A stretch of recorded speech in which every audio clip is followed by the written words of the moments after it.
دنیا میں بزرگوں کی آدھی آبادی جوڑوں کے دردوں سے متاثر ہوتی ہے۔ جوڑوں کے درمیان میں ایک نرم ہڈی رکھی ہوئی ہے جسے کارٹلیج کہا جاتا ہے۔ عمر کے ساتھ ساتھ گھسنے لگتی ہے، ختم ہونے لگتی ہے۔ جیسے کہ ہر وقت میز کرسی پہ بیٹھ کے کرنے والے کام جو لوگ ورزش نہیں کرتے، اسی طرح شوگر کے مریضوں کے اندر یہ کچھ ایسی چیزیں ہیں کہ جن کی وجہ سے جوڑوں میں آرتھرائٹس ہونے کا امکان عام بندوں کی نسبت زیادہ ہو جاتا ہے۔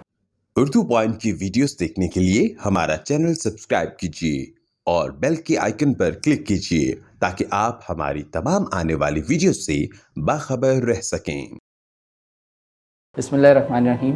میرا نام ڈاکٹر محمد سلیم بشیر ہے۔ میں کنسلٹنٹ آرتھوپیڈک سرجن ہوں اور میں ادارہ بحاریہ مزورہ PSRD میں چیف کنسلٹنٹ آرتھوپیڈک سرجن کے طور پہ اپنے فرائض منصبی سر انجام دیتا ہوں۔ آج اردو پوائنٹ کی اس ویڈیو میں ہم جس بہت اہم موضوع پہ بات کرنے جا رہے ہیں وہ موضوع بہت ہی زیادہ اہم اور بہت ہی زیادہ کامن ہے خصوصاً ہماری سوسائٹی میں، اور وہ موضوع ہے جوڑوں کے درد۔ آپ جانتے ہیں کہ آپ کے ارد گرد بہت سارے ایسے لوگ جوڑوں کی دردوں کا شکار ہیں، اور خصوصاً اگر ہم اپنے گھروں میں ہی دیکھیں تو ہمارے بزرگوں میں بہت سارے لوگ جو ہیں وہ جوڑوں کی درد کی شکایت کرتے ہیں۔ ایک اندازے کے مطابق دنیا میں مختلف ممالک میں اس جوڑوں کے درد کی پریولنس 11% سے لے کے 47% تک چلی جاتی ہے، یعنی کہ تقریباً ایک ملک کی بزرگوں کی آدھی آبادی اپنی زندگی میں جوڑوں کے دردوں سے متاثر ہوتی ہے۔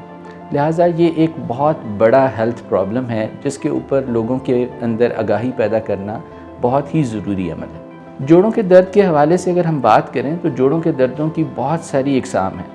تقریباً لگ بھگ لٹریچر میں 100 مختلف آرتھرائٹس کی قسموں کا ذکر کیا گیا ہے، مگر ان 100 قسموں میں سے چند اقسام زیادہ کامن ہیں، اور میں آج اپنی اس گفتگو میں ان اقسام کے حوالے سے آپ سے بات کروں گا۔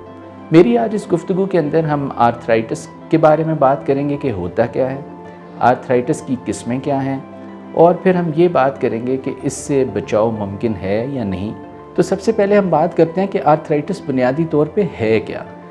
تو آرتھرائٹس سامعین ایک ایسی بیماری ہے جس کے اندر جوڑوں کے درمیان میں جو اللہ تعالیٰ نے ایک نرم ہڈی رکھی ہوئی ہے جسے کارٹلیج کہا جاتا ہے، وہ کارٹلیج عمر کے ساتھ ساتھ گھسنے لگتی ہے، ختم ہونے لگتی ہے۔ کارٹلیج ختم ہونے کی وجہ سے جوڑ جو ہے اس کے اندر سٹیبلٹی متاثر ہوتی ہے، ہڈیاں ایک دوسرے کے ساتھ رگڑ کھانے لگتی ہیں، اور جوڑوں کے گرد ان کو باندھنے کے لیے جو ریشے لیگامنٹس ہوتے ہیں وہ بھی اپنی لمبائی میں متاثر ہونے لگتے ہیں، اور اس سارے عمل کے نتیجے میں مریض جو ہے اس کے اندر جوڑوں میں سوزش اور اس کے ساتھ ساتھ دکھن کا عمل پیدا ہونے لگتا ہے۔ تو اگر موٹی سی بات کی جائے تو آرتھرائٹس بنیادی طور پہ جوڑوں کی سوزش اور دکھن کا نام ہے۔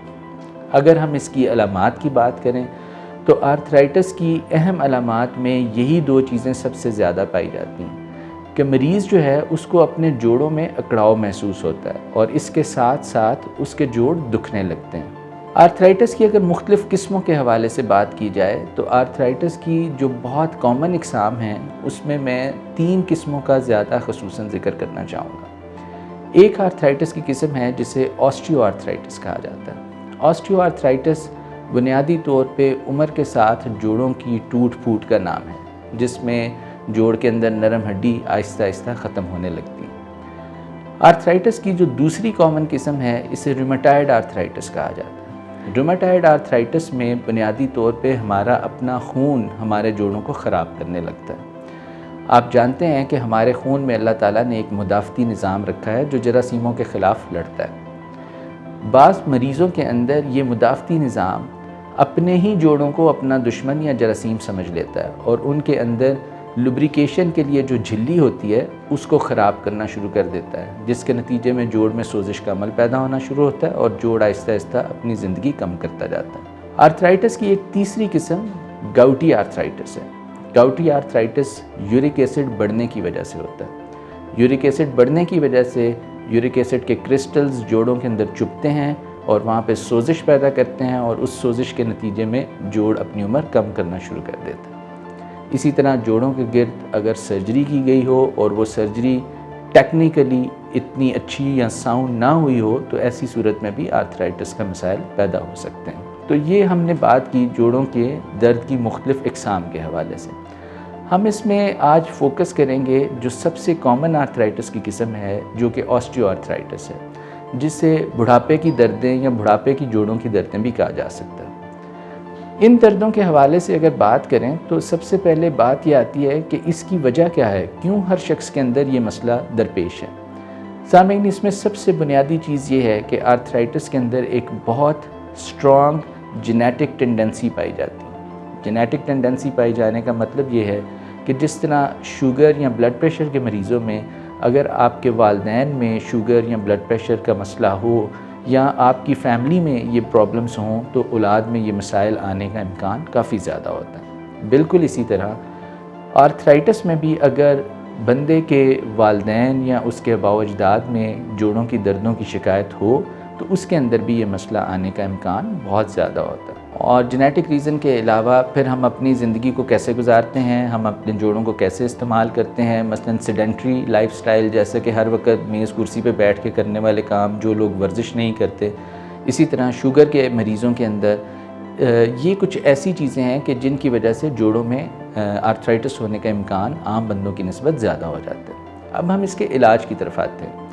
جوڑوں کے دردوں کے علاج میں جو سب سے پہلی چیز ہے وہ بنیادی چیز ہے ورزش، کہ ورزش کے عمل کو نہ چھوڑا جائے۔ بہت سارے معالجین بھی اور مریض بھی درد کے ڈر سے چلنا پھرنا اور ورزش چھوڑ دیتے ہیں، جو کہ اس جوڑوں کے درد کی بیماری میں ایک منفی اثر پیدا کرتا ہے۔ ورزش کے عمل کو چھوڑنا مناسب نہیں ہے۔ نمبر 2 چیز جو ہے، مختلف ایسی درد کو کنٹرول کرنے کی ادویات ملتی ہیں جن کے استعمال سے جوڑوں کے درد کو کنٹرول کیا جا سکتا ہے۔ تیسری چیز مساج کرنے سے بھی جوڑوں کو ریلیف ملتا ہے۔ بعض اوقات پیشنٹس کے اندر یہ پرابلم بہت تیزی سے بڑھ رہی ہوتی ہے اور اس میں یہ دوائیاں اور ورزشیں کام نہیں کرتی۔ ایسی صورت میں ہمیں اس کے لیے ریلیٹیولی ایگریسو ٹریٹمنٹس کی طرف جانے کی ضرورت ہوتی ہے، جیسا کہ جوڑوں میں انجیکشنز۔ جوڑوں میں انجیکشنز کے حوالے سے مختلف قسم کے انجیکشنز ہیں۔ پرانے وقتوں میں اسٹیرائڈ انجیکشنز استعمال کیے جاتے تھے جن کے اپنے کچھ سائیڈ ایفیکٹس ہونے کی وجہ سے اب آہستہ آہستہ ان انجیکشنز کا استعمال ختم ہوتا جا رہا ہے۔ اس کی نسبت جوڑوں میں عام زبان میں جنہیں تیل والے انجیکشنز کہا جا سکتا ہے، جو بیسیکلی ہائیلورونک ایسڈ کے انجیکشنز ہوتے ہیں، وہ استعمال میں آئے۔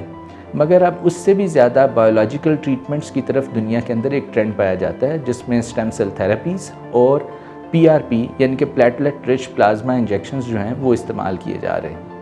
کچھ پیشنٹس کے اندر اس کے باوجود جوڑوں کی چونچیں نکل آتی ہیں، ہڈیاں جو ہیں اندر سے نرم ہڈیاں، ان کے ٹکڑے ٹوٹے ہوئے جوڑ کے اندر ادھر ادھر پھنستے ہیں اور تکلیف کا باعث بنتے ہیں۔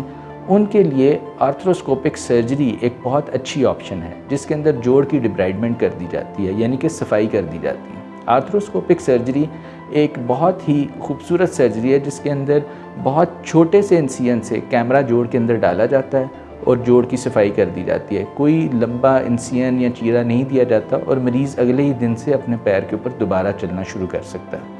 اور اگر ان ساری چیزوں اور ان سارے جتن کرنے کے باوجود جوڑوں کی درد جو ہے اس سے نجات نہ ملے تو ایسی صورت میں جوائنٹ ریپلیسمنٹ کی طرف جایا جاتا ہے۔ جوڑوں کی تبدیلی کے حوالے سے جو جوڑ جن پہ وزن زیادہ آتا ہے ان میں آرتھرائٹس ہونے کا امکان زیادہ ہوتا ہے، جیسا کہ کولے کا جوڑ ہپ جوائنٹ، اسی طرح گھٹنے کے جوڑ نی جوائنٹ، اینکل جوائنٹس، اور کسی حد تک کندھوں کے اندر بھی آرتھرائٹس کا عمل باقی جوڑوں کی نسبت زیادہ ہوتا ہے۔ ان سارے جوڑوں کی ریپلیسمنٹ کی آپشن اب پاکستان میں میسر ہے۔ اسی کے ساتھ میں آپ سے اجازت چاہوں گا۔ مجھے امید ہے کہ آج کی اس ویڈیو سے آپ کو اچھی معلومات ملی ہوں گی۔ بہت شکریہ۔ السلام علیکم۔